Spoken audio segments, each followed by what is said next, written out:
I'm really trying to not be like the noticing guy.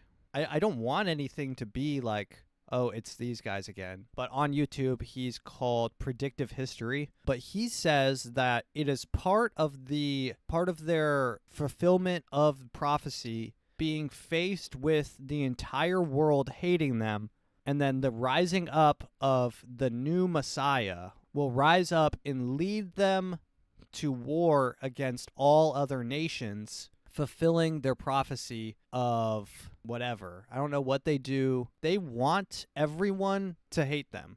If they wanted to genocide Gaza, I mean, Netanyahu is on record as saying this himself. They could do it in a weekend. Netanyahu literally said that. We covered that.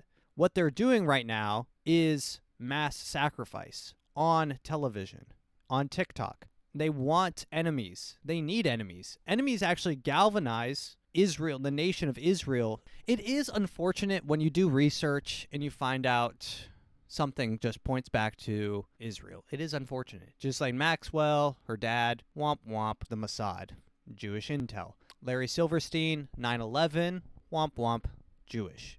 And I don't get any satisfaction from knowing these. It makes no difference to me if he was Jewish rather than Italian, but it's always Jewish. I don't know why. It's just something that I notice. It's not the Irish. Why is it never the Irish? Why is it never the Irish? And I've been noticing. I noticed a long time ago. I noticed before it was cool, to the detriment of many friend group situations, is if you're ever talking about anything, don't even try to educate people on anything. It has to be something they find out for themselves, and maybe they reach out to you. If you just get into an argument with someone about 9/11 and their connections to Israel, step away and put that on the plate and, pull the silver platter, pull the dome off the silver platter, have it just be there, and then just walk away. Like, you can't expect any sort of you can't wait for them to say, no, this isn't what I ordered.